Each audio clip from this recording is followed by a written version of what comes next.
नमस्कार जय जगन्नाथ। निशा सेवन आमे निजे निवृत्त रहा सहित समाज को किपर निवृत्त रखा से विषय आज कथा है। देखु आम निशा सेवन कले बहुत पैसा खर्च करा पड़ता है प्रथमतः, द्वितीयत घरे अशांति, तृतीय समाज रे सम्मान हानि, निंदा अपनिंदा, तापरे बाकी रहा चतुर्थ मेडिकल जो देह खराब हो जाए निशा सेवन करी आम मेडिकल जावा पड़ता है, शरीर कष्ट पाए।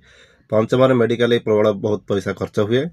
षष्ठ आमर बंचिया मरिया उपरे भी किसी ग्यारंटी न थाए। देखंतु जदि आमर निशा सेवन कौन असुविधा हुए आम घर लोक बा आत्मीय परिजन असुविधार पड़े, शोक प्रकाश करेंगे। ता छड़ा आम भल पाता लोक भी शोक प्रकाश करेंगे।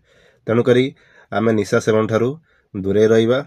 जेकोसी प्रकार निशा हो, देखंतु धर आम सिगरेट टाणिबा, सिगरेट बा धूमपान हेल्ले आम फुसफुस डैमेज होता है।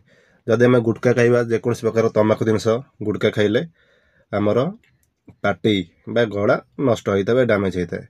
सेहीपरि मद पीले आमर लिभर नष्ट होता है बा डैमेज होता है, जोटा कि शरीर पर सबुठ बहुत इंपोर्टेंट ऑर्गन। लिभर जदि डैमेज है से आस्ते आस्ते सब ऑर्गन को भी डैमेज कर।